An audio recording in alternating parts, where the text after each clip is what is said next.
commune de Kamti est une commune rurale de la province de Poni. Voilà. Et elle a pour chef-lieu l'agglomération de Kamti. Elle est encadrée par les parallèles 9 degrés 50 et 10 degrés 30 au nord et les méridiens 3 degrés 20 et 3 degrés 40 à l'ouest. Elle est située sur la route nationale, la RN numéro 12, à 20 km de la frontière avec la République de Côte d'Ivoire et à 45 km de Gawa, qui est le chef-lieu de la région du sud-ouest, et à 420 km de Ouagadougou, la capitale politique du Burkina Faso. La commune rurale de Kamti est limitée au nord par les communes rurales de l'Européenie et Périba, au sud par la République de la Côte d'Ivoire, notamment le département de Doropo, à l'est par la commune rurale de Midebdo et à l'ouest par la commune rurale de Djigoué. Son économie est caractérisée par la domination du secteur primaire, constitué essentiellement des productions agro-sylvo-pastorales. Il faut dire qu'elle dispose d'une préfecture, voilà, et d'une commune, également de bon nombre de services techniques déconcentrés.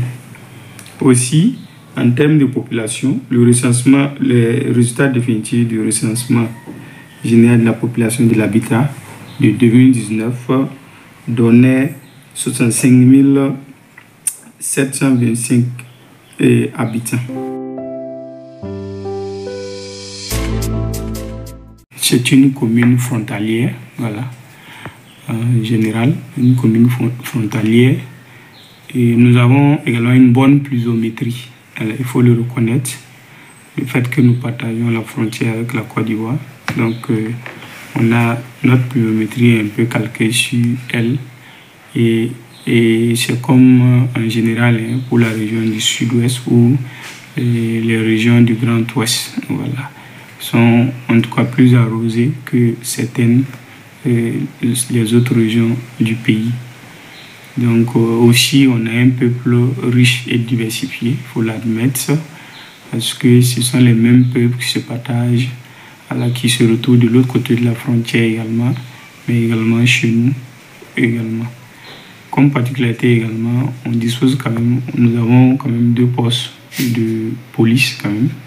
Nous avons un poste de police frontière, également un commissariat de police de district. Et nous disposons également d'une brigade de la gendarmerie, ce qui n'est pas fréquent ou courant dans toutes les communes. Notre commune fait partie de l'une où l'activité d'exploitation minière est vraiment accentuée et marquée. Il faut le reconnaître.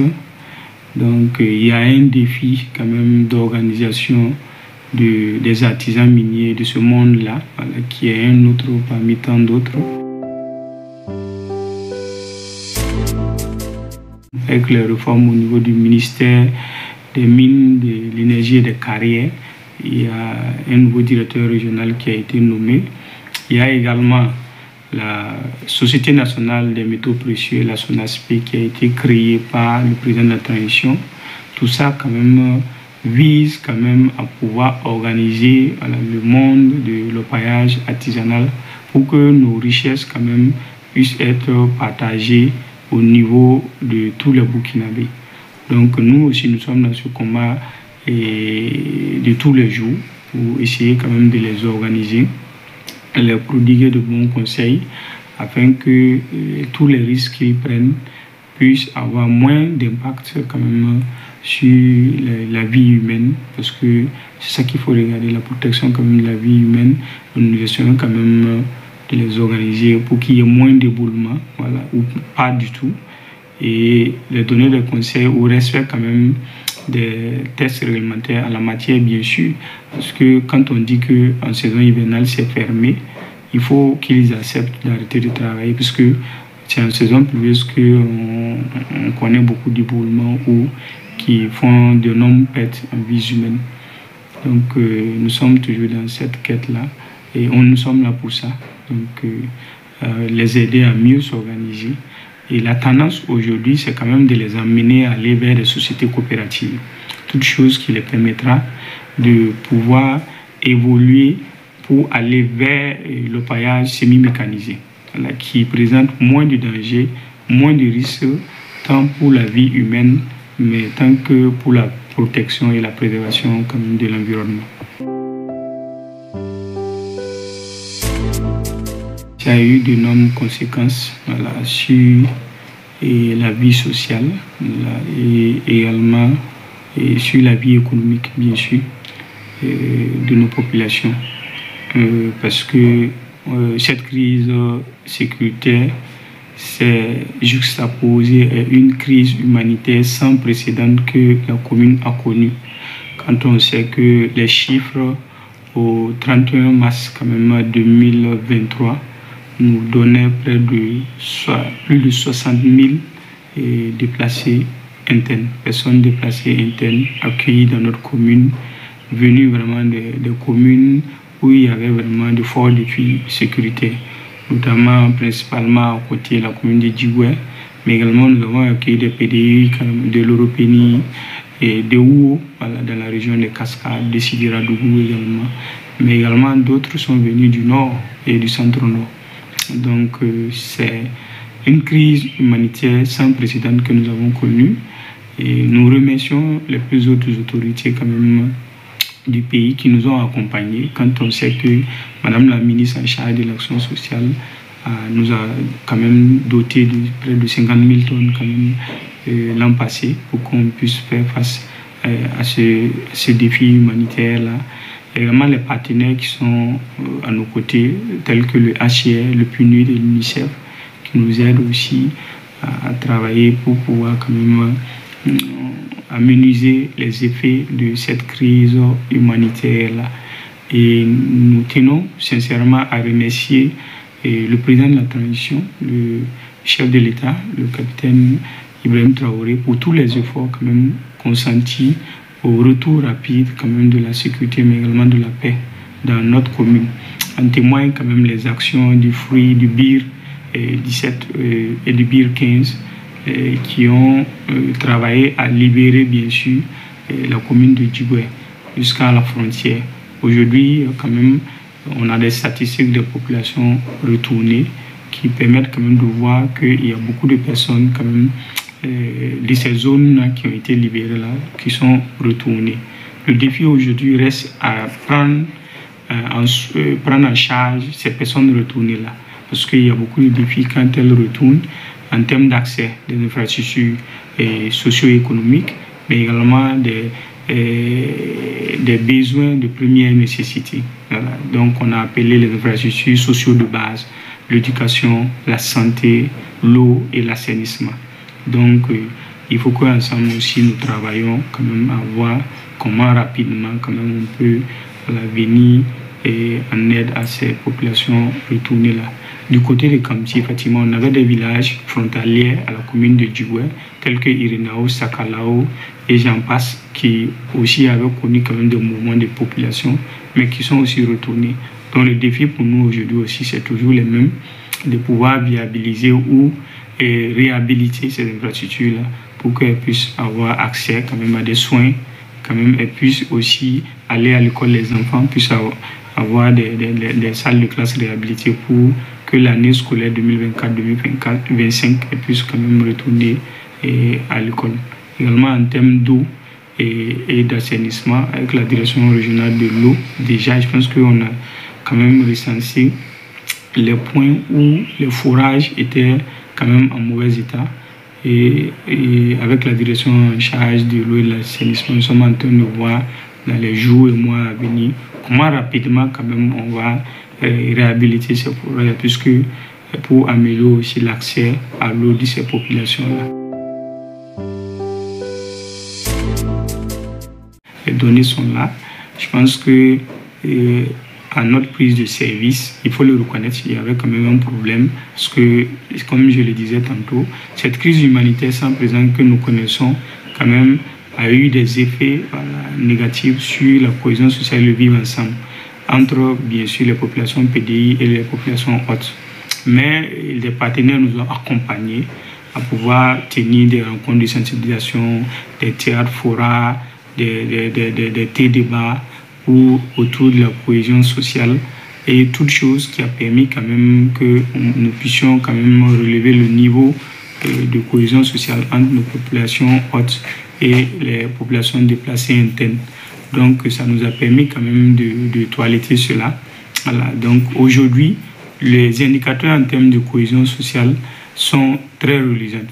Vous pouvez en témoigner les données sur le baromètre du projet Sigidia qui a été mis en œuvre dans notre commune par OCADES, par la Caritas, et qui ont en tout cas mené une étude à l'entame du projet pour évaluer le niveau de cohésion sociale. Voilà.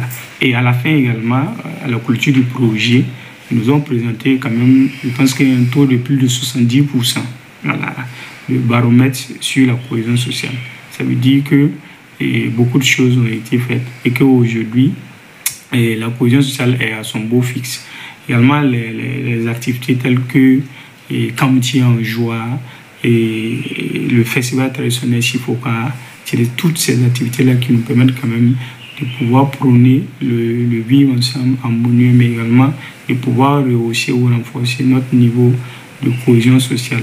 En témoigne également aussi, malgré ce nombre croissant ou très élevé de PDI que nous avons accueillis, aucun incident majeur n'a été signalé ici à Kamti, qui a mis en mal en tout cas le vivre ensemble, la cohésion sociale. C'était des incompréhensions que nous avons travaillé rapidement à relever à travers des ateliers et des rencontres, d'échanges, de concertation et de sensibilisation.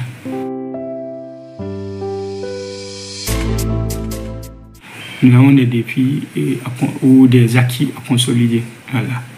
Donc nous comptons toujours travailler dans ce sens à travers la sensibilisation, à travers l'information, mais à travers aussi la participation citoyenne et l'engagement patriotique. Voilà.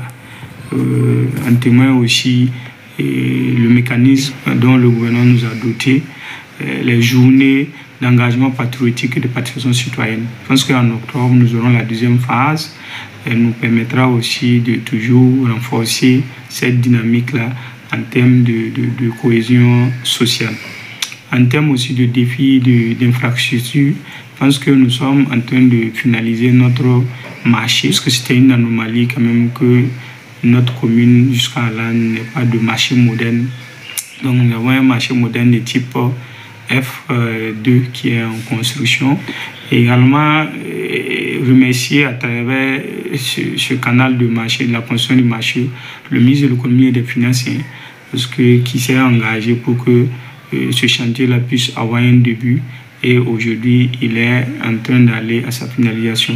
En termes de défis aussi infrastructurels, nous avons quand même un marché à bétail et 2 unités fourragères en construction. Ces unités-là permettront quand même d'augmenter conséquemment les recettes propres de la commune.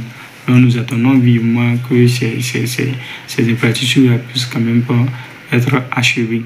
Nous avons aussi également beaucoup d'autres chantiers en pensée ou en programme, mais compte tenu des restrictions d'investissement sur les recettes propres, et nous sommes en train de travailler pour avoir l'autorisation du ministre, bien sûr, de l'économie et des finances, de la planification, pour pouvoir en tout cas égrener ces chantiers de développement.